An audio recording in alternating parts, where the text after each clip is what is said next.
Nakahanda ka na ba, CD? Patingin nga. Opo, Mami. Bagay po ba sa akin?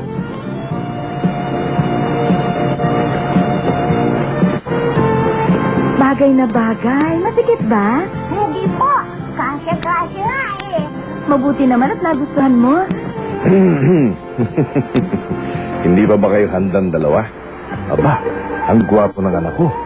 Alam mo ba na ang mami mo ang tumahin yan? Opo. At ito naman ang galing kay Dad. Wow! Salamat po. Gagamitin ko po ito ngayon, ha? Lalo kang gumwapo, anak.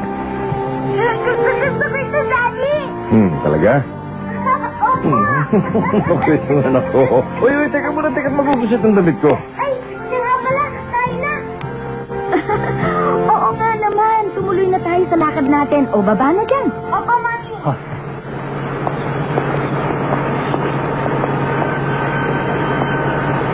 Tita Sarah! Hi! Good morning po! Magandang umaga naman, Teddy. Hi, Catherine! Hello. Teddy, ang kanda-kanda ng suot mo. Good morning! Good morning, Sala. Magandang umaga din sa inyo. Mabuti na lang at tumigil ang ulan. Ang ganda-ganda ng panahon ngayon. Oo nga eh. Nagpipis tayo ng makagandang mga damit. Tuwing linggo na magsisimba tayo at magandang panahon katulad ngayon. Bakit ganyan ang boses mo ngayon, Catherine? Hindi bakit? Lika nga! Susunod, huwag kang magsasalita ng ganyan, ha? Masama sa bata yun.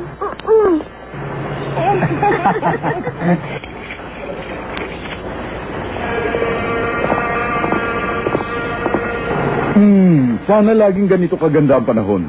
Hi, Mr. Hop! Sidi! Come on, let's play! Oh? Hagis mo na!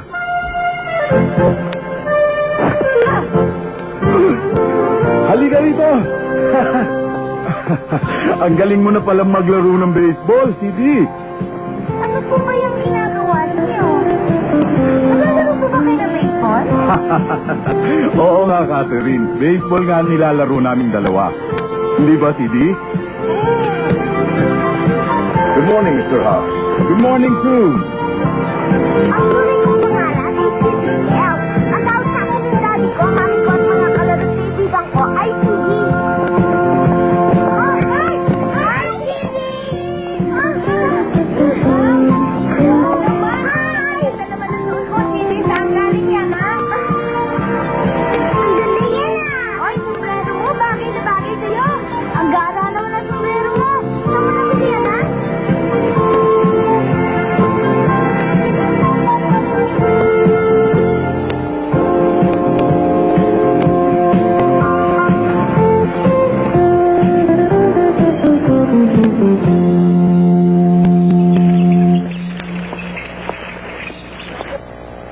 Good morning, teacher! Good morning din sa inyong lahat, mga bata. Sinong absent sa inyo ngayong umaga? Si Eric. Bakit wala si Eric? Ano kaya nangyari? Hindi rin siya naglaro ng baseball kahapon eh. Ang alam ko, mas gusto niya maglaro ng baseball kaysa mag-aaral. Baka may sakit. Baka naman hindi niya nagawa ang assignment niya. Tama na, tahimik.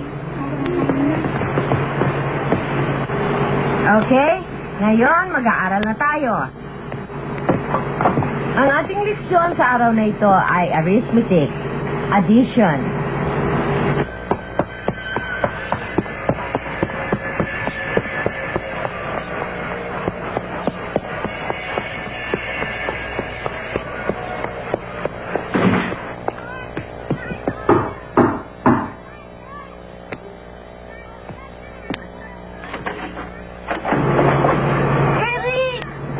Ikaw pala, Sedi. Kumusta ka na? Akala namin kung ano na ang sakit mo eh. Oh, malungkot ka? Bakit? Ang sabi ko nga sa kanya, pumasok na siya at mabuti na ang pakiramdam ko. kita. Alam mo, anak, ako ang dapat nag-aalaga sa iyo. Hindi ka dapat nag-aalala ng ganyan sa akin. Nay! Tita, bakit? Ano man ito? Tatawagin ko po mami ko. Huwag na, Teddy. Maraming salamat na lang. Nay! Kayo po masusunod. Inay, siya nga pala. Kailangan ko lumabas. Magtitinda ako sigarilyo. Ano? Alam mo, Teddy, matagal na kaming hindi nakakatanggap ng padala galing kay Itay. Ganun ba? Kaya nga kailangan ko magtinda para may pambili ako ng gamot ni Inay. Kita mo, hindi na ako makapaglaro ng baseball.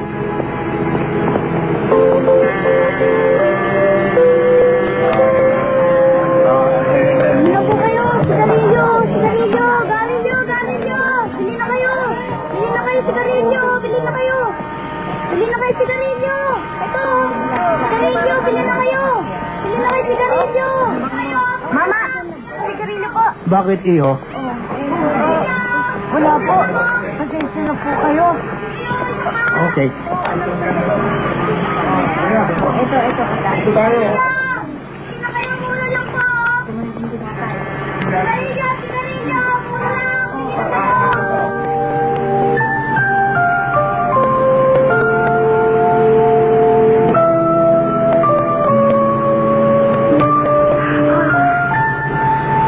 Bakit ka napabuntong hininga, Teddy? Naalala mo si Eric? Sherry, huwag kang mag-alala, iho. Baka bukas dalawin ng mami mo, mami ni Eric. Oo nga, anak. Huwag kang mag-alala kasi pupuntahan ko naman siya eh.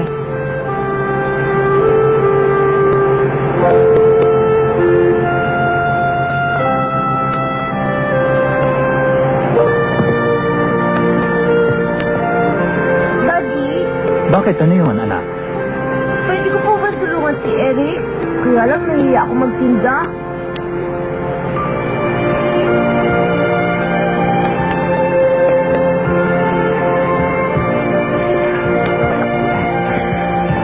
Walang dapat ikahiya sa pagtulong sa kapwa, Cedric.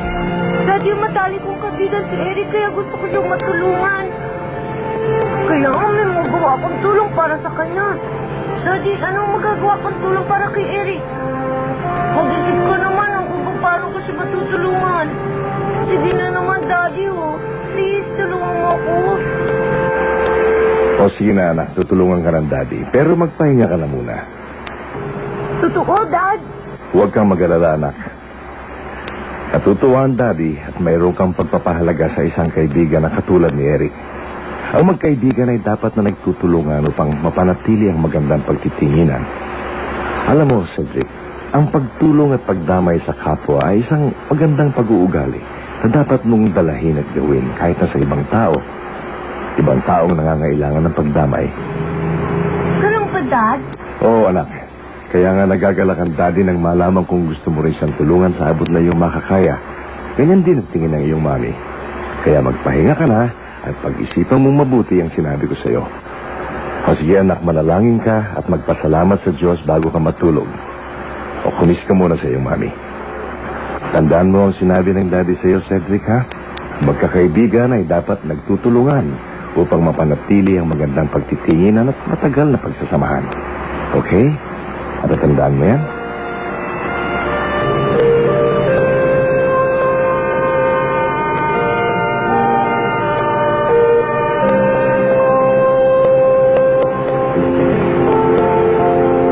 Good night, Didi. Good night, Mommy. Mommy, Bakit, Iyo? meron kaya akong maisip na paraan para matulungan ko si Eric? Oo, sigurado ako.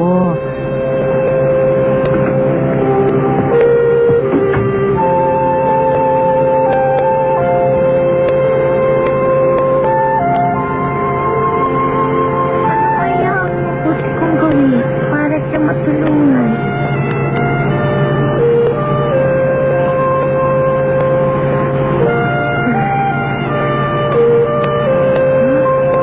Ah!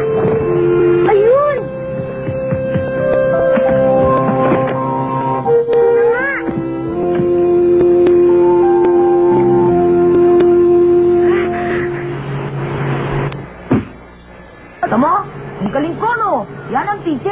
Yabang mo naman. Ano bang ibig mo sabihin, Abang? Teka muna, reklamo ka kasi kagad eh. Isa ka pa, Mickey, ha?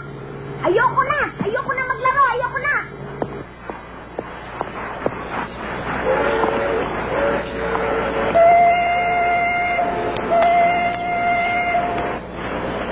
Ay, naku. Hindi masaya pag wala si Teddy. Nasaan kaya nga yung Teddy? Wala akong pakialam kung nasaan siya.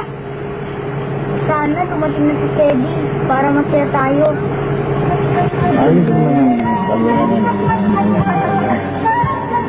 Garillo! Dito kayo! Ito! Garillo! Mura lang! Ito! Ang cute naman ng batang to. Oo nga, galing-galing pa. O bakit hindi ka bumili ng sigarilyo? Oo nga pala. Boy, bigyan mo ng sigarilyo. Opo, maraming salamat po. Boy, bigyan mo nga ako ng 5 dyan. Ako naman 3. Ito. Dito kayo! Sigarilyo!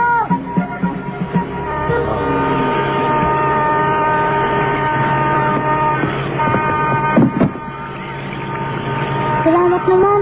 Naubos na lahat ng sigarilyo. Oo nga.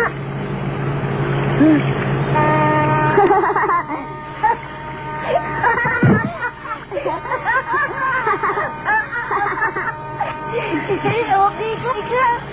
Salamat. Kundi dahil sa'yo. Basta ikaw, Eric. Salamat. Maraming salamat, Teddy.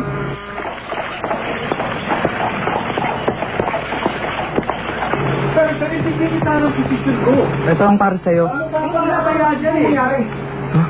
Mahirap yung gagawin ko eh. Ikaw na lang bahala. Ano yun?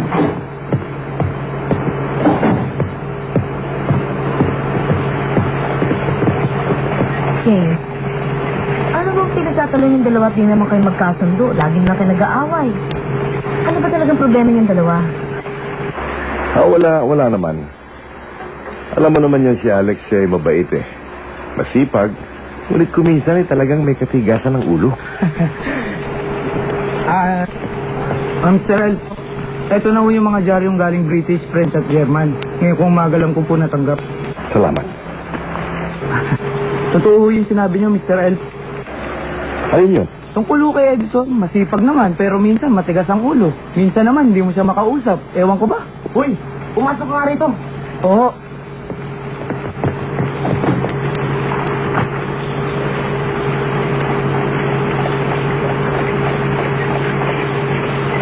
London Times na naman. Laging British newspaper ang binabasa mo tuwing umaga. Pwede bang malaman kung anong dahilan? Sikreto ba? Hindi. Wala naman. Nothing special, Molly.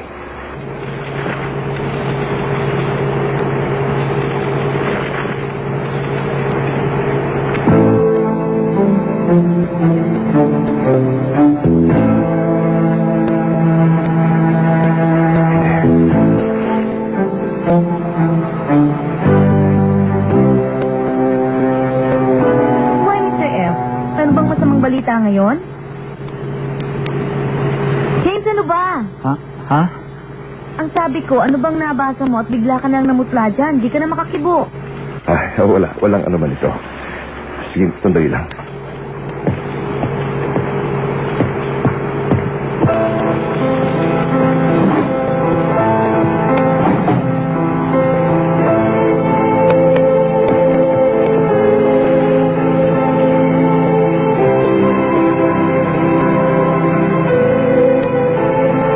Sudden death of Erlentonicos eldest son, Mr. Betty. Who is the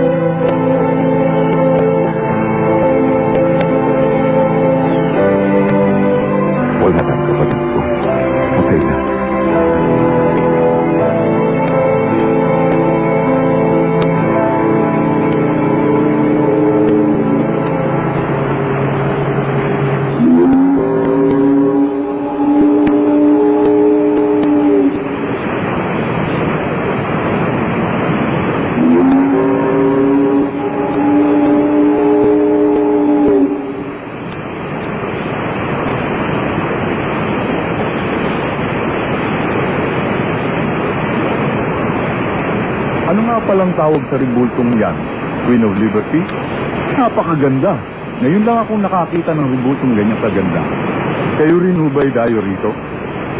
Hindi ako dayo sa lugar na ito. May hahanapin lamang akong tao. Siya si James Earl, yun ang kanyang pangalan.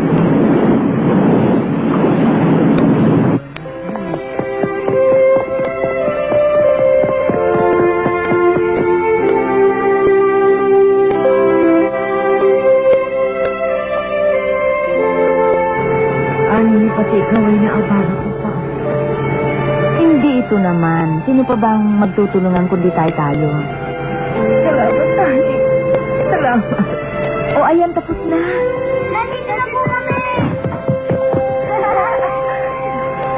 Mabuti naman at dumating kayong maaga-aga ngayon. Mukhang magaling na kayo, tita. Hindi ba, Eric?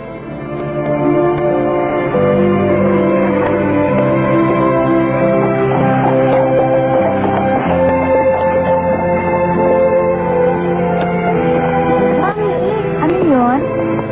Masaya na si Eric kasi magaling na si Tita. O, masaya ka rin, di ba?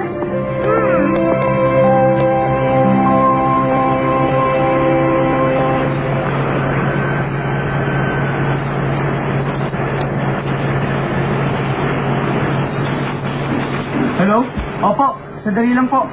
Mr. James, telepono raw po. Sino raw?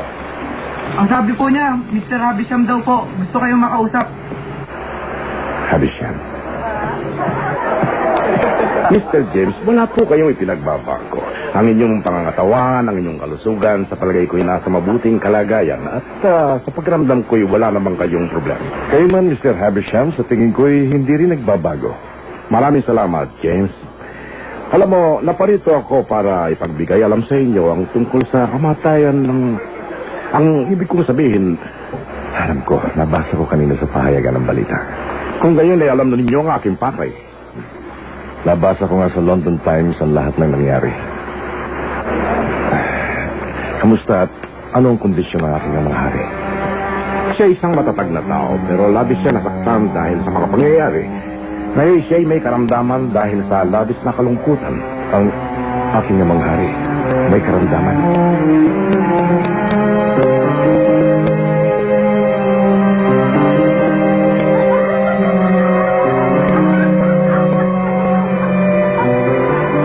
Yan ang dahilan kung bakit hiniling ng inyong ama na hanapin ko kayo at kumbinsihin na magbalik kayo sa London kahit na sa ano pamang paraan. Itinakwil niya ako. Kaya naglakas loob akong makipagsapalaran dito sa Amerika at nasumpa kong hindi na ako magbabalik pa sa Inglaterra. Nagbago na ang lahat. Sinabi ng inyong ama na kinalimutan na niya ang nakaraan. Nagmamakawa kung sumama na kayo at bumalik sa Inglaterra. Sa inyong ama, nagmamakawa ako.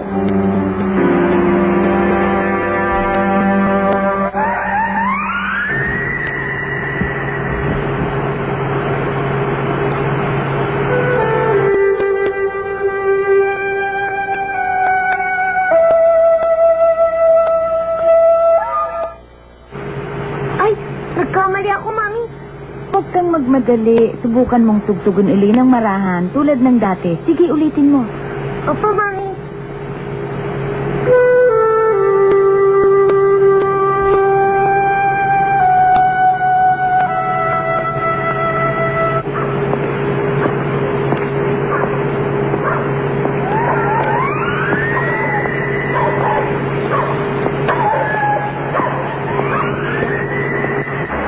Mr. James, Mr. Havisham, hindi ba't sinabi ko sa inyo huwag kayong paparito? Oo, alam ko. Pero sumama na kayo sa aking pagbabalik. Ayoko na magbalik pa at yan ang sabihin mo sa aking amang hari. Nakapagpasya na ako. Hindi mo naunawaan pero ito ang nakatadhana sa iyo. Hindi mo ba alam yan? Hindi mo dapat na suwayin ito.